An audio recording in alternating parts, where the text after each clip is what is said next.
So I want to answer the question, like, what happens in a Continuum workshop? Because a lot of people like read the description of like where we're going and what we're doing with the body and what their experience they may have. And they're like, is that happening? But I'm going to answer that question of how that is actually happening later. But often people just like, how do we get there? Like, what's logistically happening? Well, it's actually not that complicated. What happens in Continuum Workshop is quite simple. We arrive, we kind of like, often I'll lead a slight somatic meditation to help people arrive in their bodies. We'll share who we are and what we're wanting out of the workshop. So there's a getting to know each other process. And then I will teach the work. So I'll teach about the sounds we use in Continuum. I'll teach about some of the themes and practices of actually bringing how to come into different ways of attention into your body and different movements you can do. And then you go and you do the movements. And that process of doing the movements or doing the sounds or not doing them at all and surrendering to another greater process that's happening is just you in a workshop, you're laying on a mat. If you're in a virtual workshop, you may be laying in your bed. Then you do the practice for some period of time. It could be anywhere between 45 minutes to an hour and 15 minutes as beginners. And then you come out of that experience and then we share about our experience. And then if there's more space and time, depending on the length of the workshop, we'll teach some more sounds, some more movements. Then you go in and you do the practice again and you come out. And so like logistically, it's actually quite simple. But there's a lot of magic that happens in that process. And I'm going to get into that now. One of the things that often people experience is a sense of nervous system regulation, a sense of calming, a sense of coming into themselves, of slowing down to the pace where they can actually feel themselves, and slowing down in a way where they can start to feel and reconnect with their connection to Earth and to each other. And the body has this innate intelligence in it. In this work, we call it primordial intelligence, fluid intelligence, biological intelligence. And as we live our normal day-to-day lives, kind of like going from thing to thing, transition to transition, action to action, function to function, we're not actually tapping into this intelligence. And so a Continuum workshop or retreat and these dives are an opportunity for us to actually intentionally make space to go in and explore and allow and actually be taught by our own body. So there's various things that it says on my site about things that can happen, and I'm just going to speak to a few that are coming right now.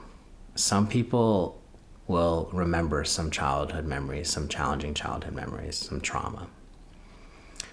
It's different when you're in a group of people and in a coherent field that's actually feeding, holding, and nourishing you to navigate your own challenges than it is to handle those feelings and sensations when you're by yourself.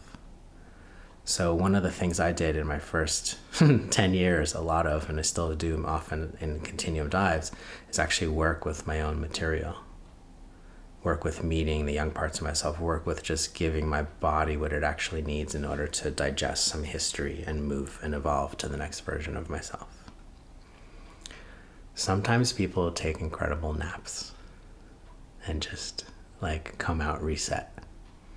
Because again, it's a place for their body to actually intentionally slow down. And in that place, we find that most people are overstimulated and haven't had enough rest or sleep. Sometimes there's a lot of pleasure that moves. This is actually one of the special gifts of Continuum. It touches me to talk about it. Is like, I was taught in this culture, it's Western culture, that pleasure is mainly just for either like with myself through stimulation or with a partner. And what I've come to realize is that like there's an intimacy in each moment. Like we are actually all inherently sensual animals. And And when we like take out the confines and all of the cultural, like, don't be that alive or don't feel that good, if we take that and be like, you know what, let's leave that out there, and right now let me have the experience that my animal body wants to have.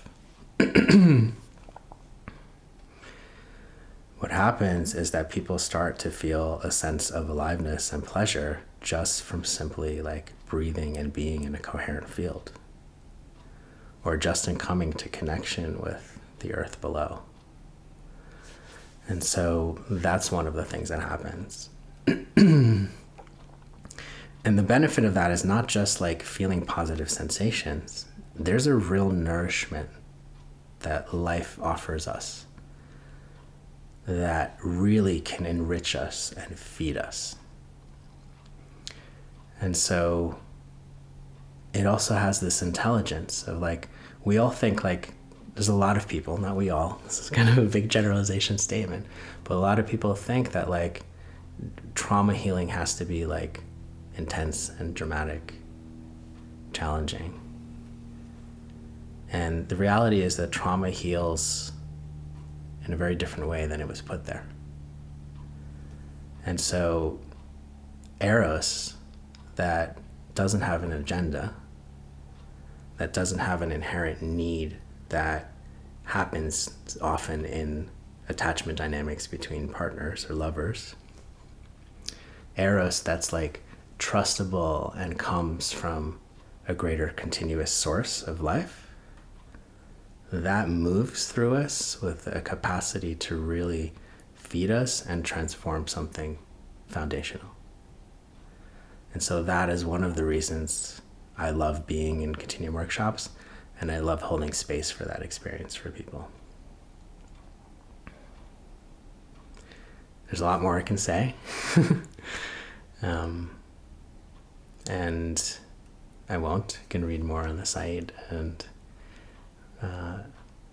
do your research, but there's an invitation here, as if any of that feels called to you. If you feel called to that, called to come sign up for my mailing list, join an actual workshop, that's the invitation. Or just slow down in your life somewhere in nature, take a moment and give yourself the gift of allowing yourself to receive more.